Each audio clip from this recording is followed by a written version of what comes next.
Hola. I'll sit up kind of straight for you. Hi. Hi guys. Again, the baby's sleeping and the husband's listening to podcasts.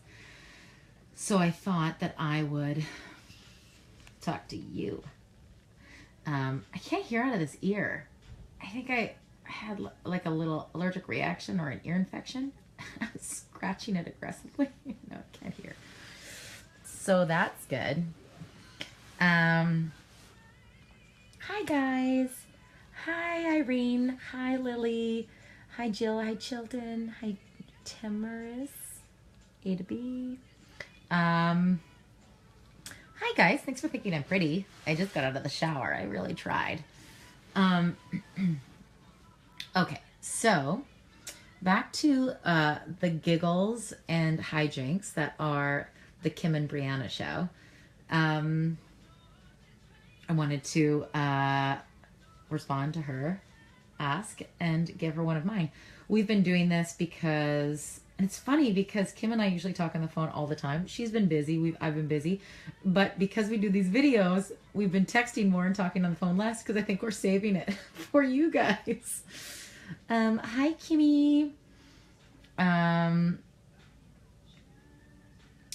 Hi guys, I'm just saying hi to everybody. Your eyebrows though, I know girl. Look, I work it out. I'll show you at the PJ party, okay? I was not born this way. I was born other ways. Equally wonderful ways. How's the con? I'm not there. I'm in my bedroom. Kim and I were not booked for Jacksonville or Houston. Big mistake. Huge. I have to go shopping now. Name that movie. Name it. Anybody? Waiting for it. The first to name it gets a shout out. Okay. Back to business. So we've been just going back and forth, asking each other fun questions. Some fun, some serious, some not so serious. So her last ask to me was, if we were sitting together, what would I try to, I think it was confusing. It was, what would I try to, keep her from doing, and what would she try to keep me from doing? And you know what is so funny is that I was very surprised that she would try to keep me from getting naked. Because I've seen her boobs. I don't know if she's seen mine. Hers are fantastic. Pretty Woman. Who was the first? It was Jenny Mac. Boom. Love Pretty Woman. Love that movie. Which is actually based on Pygmalion, for those fellow theater nerds out there. Listen. Okay. Yes. I just wanted to say one thing about that. Not to Kim. Kim knows me. She gets it. To anybody else that might be going, why is Briana always naked?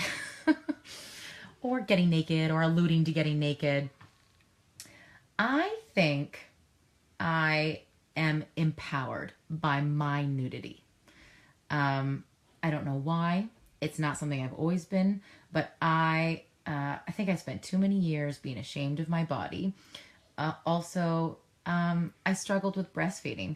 And so for, a year, I just had my breasts out all the time, everywhere, because I was like sweating and crying and exhausted and had a crying infant, and I didn't know what I was doing. So the last thing I was worried about was like hiding my boobs from strangers. I don't give a fuck what you think. I am busy. So in my experience, when I was breastfeeding, it was such a challenge. I just didn't care about what other people thought. And that kind of, moved its way over to not caring what people thought about my body. And suddenly I started liking my body more. So I celebrate my body with nudity. Now, I also respect that not everybody is like that. Some people are empowered by modesty. And I think that's equally cool. And I hope that my form of empowerment does not offend you as yours does not offend me. So I just wanted everybody to know that I don't, I don't do it for reasons of attention. I don't need attention.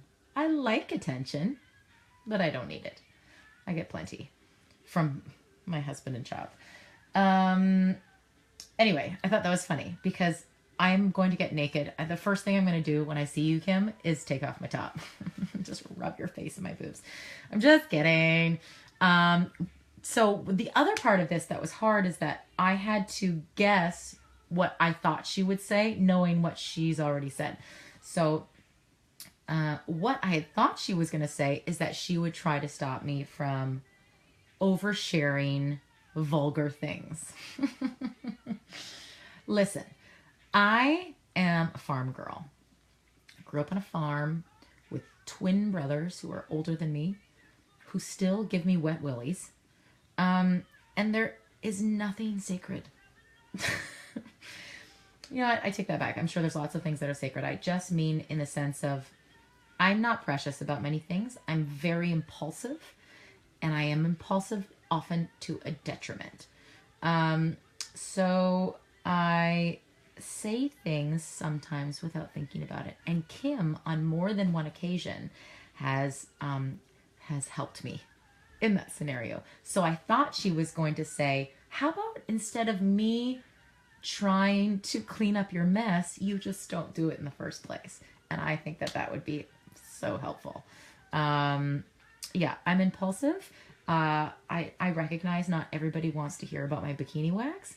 But for some reason, I love the thrill of shocking people. And sometimes it's really funny. And then everybody benefits. But sometimes it's not. And people are just like, what? Why are you talking about that? You can stop now. So that's what I thought she would say. And for Kim, I also disagree with her on this aspect, is that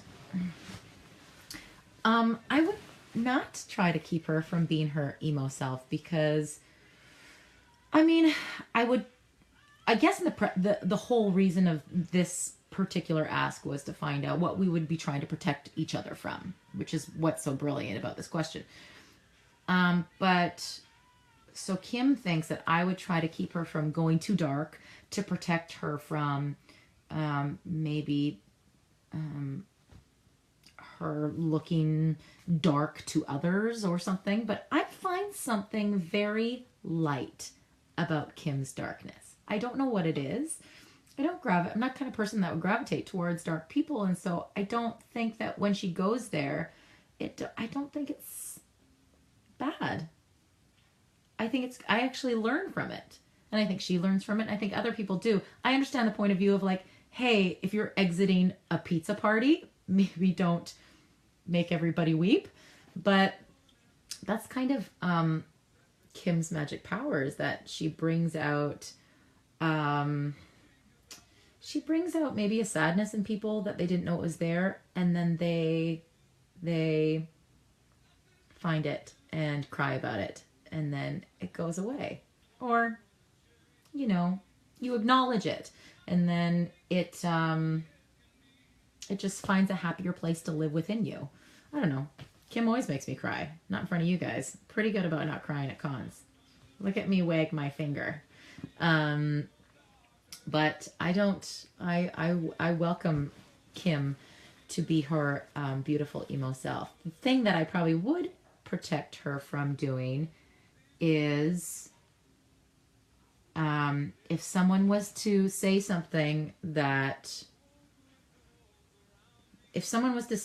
and not think through what they were saying, whether it was directly to Kim or about something she was doing, if she took it the wrong way, I would want her to protect her from that. She's said before that on here that she thinks something immediately and then has to check back in and go, okay, what's that actually about? She talks about her fear, her emotions actually being fear-based. She talked about that a little bit in the last video, which is what something she's taught me a ton about. And so I guess I would want to protect her from going to a negative place first and then finding the positivity. But again, like I can't protect her from that. I can be there for her, but all of these things are kind of just, you know, internal struggles that we as magical, flawed human beings get the pleasure of figuring out for ourselves. So those are my answers, Kimberly. I was just talking to her this morning, so it's funny. I saved this. I'm listening to Hosier. Isn't that a special Sunday thing to do? No grave can hold my body down. Hi, guys. Hi. Okay, let's answer some questions here. No tears at the pajama party. Listen, what happens at the pajama party stays at the pajama. I'm just kidding. You tell all your friends. Whatever happens at the pajama party happens. No judgment, man. You do you. You do you. What's the best advice you have for keeping a supportive, healthy friendship? Communication. I swear to God, that's what Kim and I are the best at. It's not like Kim and I never disagree on anything. We just know how to go, this is how I'm feeling right now, as opposed to you did this to me or something like that. It's always like discussing where we're at with each other. And that is a practiced friendship. I mean, I discuss, I'm the same way with my husband, same way with other friendships. Like always, I say approach conflict through talking about where you're at, as opposed to saying what someone has done to you. It's a savior. Which songs do you wish to on recovery? Is that what he's calling it? Jason and I were talking this week about some stuff. And he, mentioned that I would be doing a song on that, but I don't know. I don't know if I have a choice in the matter.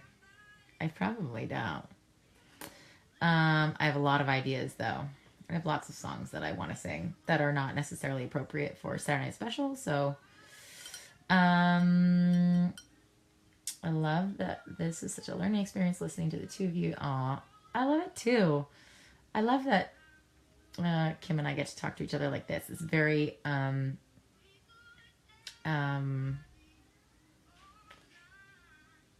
kids yelling for Papa. It's like we're talking around each other, but to each other, which is really good. Is there any fave gag reel moments that we didn't get to see? I don't think so. I mean, my favorite was for sure like what we did to Jensen, Kim and I. That was a dream come true. How did you get started in your acting career? Young. I started in theater. Okay, just give me 1 second, guys. My 2-year-old is screaming for Papa. A memento.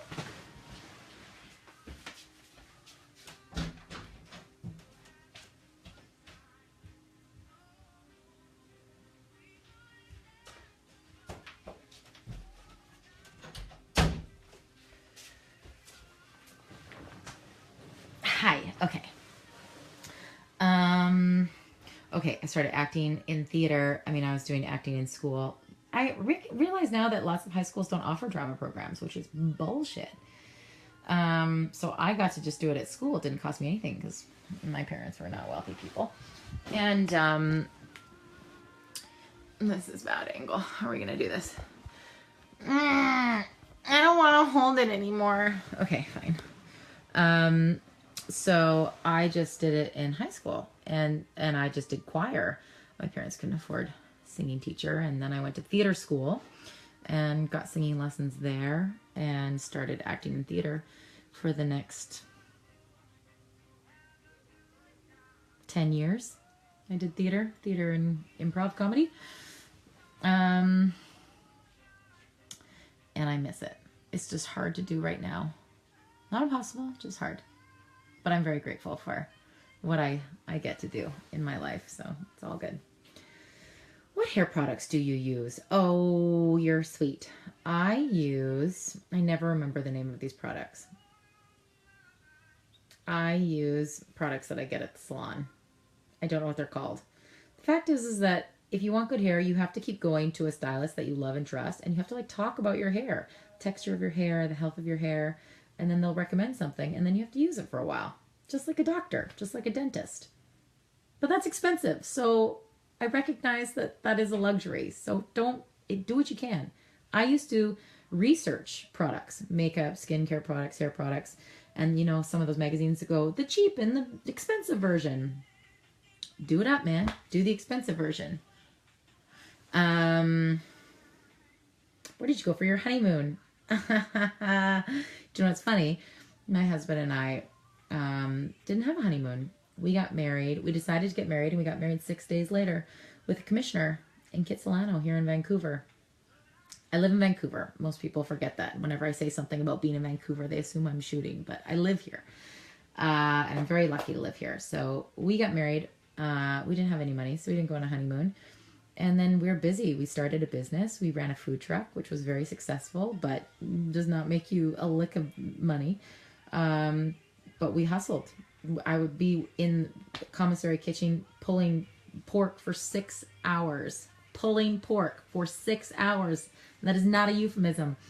It was exhausting. It was the hardest I've ever worked. Whenever I start to be a curmudgeon about what's going on in my life right now, I think about how I would be selling sandwiches out of a food cart on Christmas Eve to nobody in the middle of a blizzard for no money. And it reminds me to be grateful. When I used to I'd give out coffee samples at a grocery store for money. And I've done the craziest amount of jobs as an adult not that long ago. So it is very easy for me to have perspective as to how lucky I am right now. Do you ever just pop into set and say hi? I totally do, all the time. It's great, because it's not that far from me. Nowhere in Vancouver is that far. That's what's great. My child is for sure going to come and run in here. So, sorry. Hoping Donna will be back in season 12. Me too. That's TBD right now. I was pinned for an episode, but I was released. So I don't know what's going on. Hoping to meet you in Chicago. I'm hoping as well. Excited to come to the UK. Yes, and my husband's coming with me. That's going to be our honeymoon. We're getting abuelos. Valentina's grandparents we're flying them here to watch her. And then he's going to come with me to England. So send me all of your fun London recos. My hair is naturally curly, yes. It was curlier before I had a baby, and now it's just kind of this. So what can do? Hi, Natalie. Since you said pretty, please. Can we write you letters and give it to you at the PJ party? I think so. I don't know, you guys. I don't know the rules. I don't want to say yes to something and then get you in trouble. I don't know. That's my final answer. Okay. So I'm going to toss out a question to Kim Rhodes now. How long have I been doing this? I don't know how to time it. It doesn't tell me anything.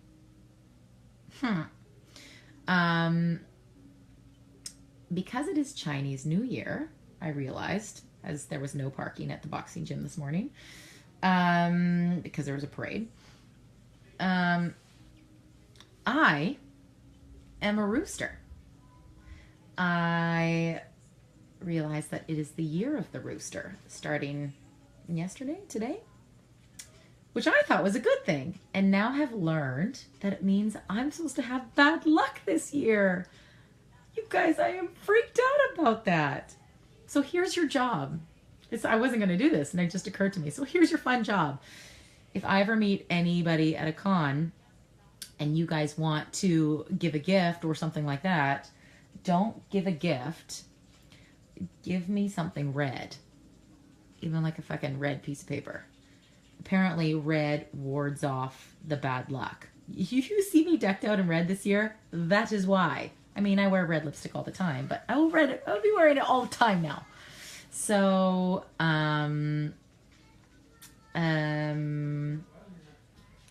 yikes. So now I'm freaked out about bad luck. So my question to Kim is, are you superstitious? Are you freaked out about any bad luck? For instance, whenever we see 12, it's 12:34. My husband and I always, if we catch it, we always text each other. We'll send a screenshot or something. So we're weirdly superstitious about stuff like that. And, you know, there's Mexican New Year's traditions that we do that are strange and hilarious, but we do them anyway. And now I'm freaked out about Chinese New Year. Because I really thought I just endured 2016. I was like, 2017, thank God. And I don't need a bad year. So my question to Kim is, are you superstitious? Do you believe in things like ghosts? I believe in ghosts, but I do not have any experiences with them. And I'm wondering if Kim does, fully knowing she does and has good answers to this question. Okay, that's all I got for you. I love you guys. I'll see you on the flip side. Be good. Drink water. Get some sleep. And use your powers for good instead of evil.